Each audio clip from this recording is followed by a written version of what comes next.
We've covered this before. The breakthrough cases, which is what they called them. Look, you have to concede. I don't care where you're on the side or what side you are on vaccinations or COVID-19 vaccinations. It doesn't even matter. What you have to concede right now is that this is not as rare as what they initially anticipated, or not even what they anticipated, because maybe they anticipated, they just didn't tell you.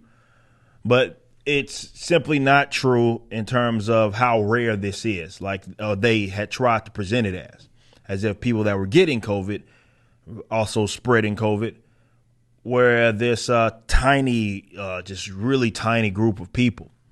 That simply never was the case. This is why the whole, what do you call it? What do they call it? The slogan they use, pandemic of the unvaccinated, right? That was why it was bullcrap. This is why a lot of the measures and the laws or mandates were all bullcrap when they acted as if, well, you're putting people at risk because you're not getting this vaccine. Therefore, a bad person you are.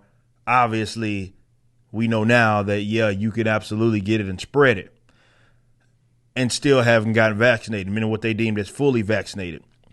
Now, the issue, though, with it now is that it's not even nearly as rare as what they said. So at what point do we really want to get into this? And if they were lying from the get-go in terms of what they were suggesting. Now, I don't know. They'll, of course, blame it on my variants and all of that. I don't know. I'm not going to pretend like I do know.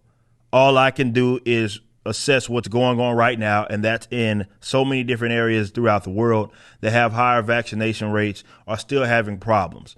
So arguments need to be retired as if you stand on a more high ground and you can't spread it, so you should be able to go and do whatever you want. But the other people that aren't vaccinated, because you're not putting people at risk because you are vaccinated, so you thought, but you were wrong.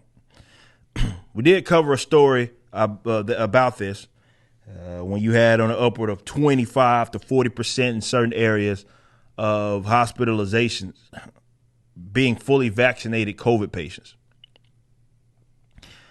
Covering this from Phil Shiver over at Blaze. This is the report that he's covering that is not going to be covered by most of the big dogs. Fully vaccinated make up 30 to 40% of COVID hospitalizations in Maryland counties. And the number is increasing rapidly. Health data coming from Maryland is reportedly leading to growing concerns about, the effectiveness of COVID-19 vaccines.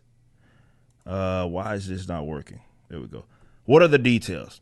While the data still shows that the majority of state residents hospitalized with the virus are unvaccinated or partially vaccinated, fully vaccinated individuals are starting to account for a larger share. Infections, illness, and hospitalizations are increasing rapidly among fully vaccinated people, according to data from the Maryland Department of Health and New Research. The outlet said that the trend led some public health experts. I hate that term so much. It's time to reframe thinking. Oh, no shit, huh?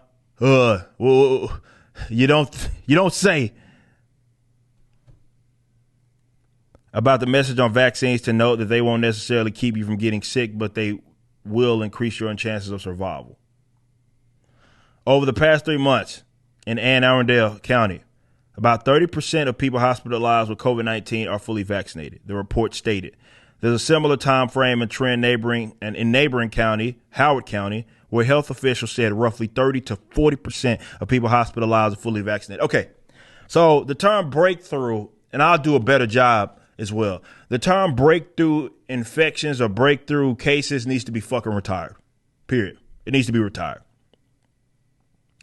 That was a term that was slick. It was very sly of them that they used to try to really nail down this idea for everybody else and present it as, well, it's just a rare thing that happens. 30 to 40% ain't fucking rare. Okay? Again, I don't care where you are on the subject of vaccines or the COVID-19 vaccine. It doesn't matter. It's irrelevant because what the data is showing is that a lot of these patients are, you're talking about 30 to 40% in some cases, in some areas, are fully vaccinated people that are being hospitalized with COVID-19. Anne Arundel health officials, Dr. Nilesh Kala, Dr. Nilesh, let's just say that, blamed the trend on waning vaccine efficiency alongside the rise of the Delta variant. Again, this is my question. Considering that so much stuff continues to get uncovered about this virus, I wonder if that was the case all along, and they just didn't say anything. It's like, okay, we wanted to believe this was the case, and now they're falling back on my Delta variants, and that's why it's not as let's say effective. Now, looking at what's happening here, pockets of Israel where high vaccination rates, of course, with high vaccination rates is going to come more people being hospitalized with it, but it's still to a degree that is high, right? It's a high degree, and it's no longer breakthrough cases, if you will, because Delta spreads more easily and causes more severe disease. We see some hospitalizations. That's what that person was saying. Public health experts and mainstream media figures for weeks have inundated the American public with the line that unvaccinated individuals presently account for nearly all COVID-19 hospitalizations, usually citing a figure between 95 and 98%. I've heard like 99%. But Blaze's Daniel Horowitz pointed out earlier this month, those figures were pulled from a range 6-month analysis produced by the U.S. Centers for Disease Control and Prevention. When looking more closely at the month-by-month figures, one can see that the percentage share of hospitalizations among fully vaccinated people has been steadily ticking upward since the start of the year.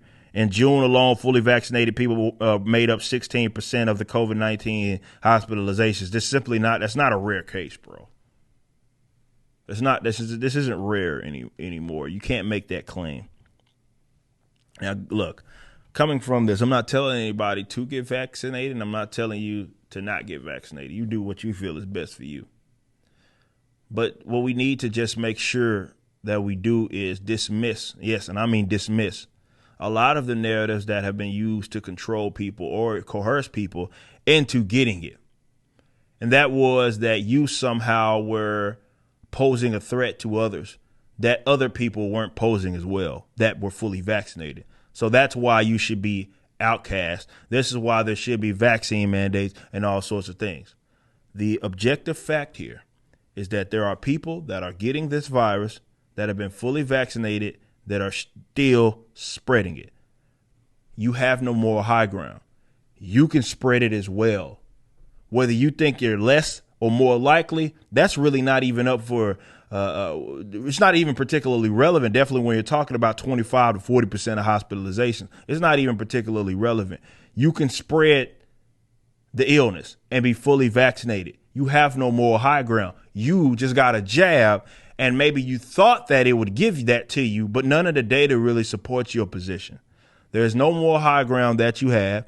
You got an injection. Congratulations, but you can still spread it. You can also get sick, but most importantly, you can still spread it. Therefore, you pointing to the unvaccinated people like they're the ones keeping this thing going is horseshit, because just as much as they could have, we talked about it, they already confirmed out of the Massachusetts study initially that came out with of infected individuals.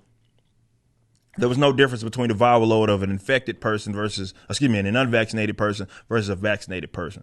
So again, there's no more high ground. Shut the fuck. You just watched a clip from my podcast, For Canon's Sake.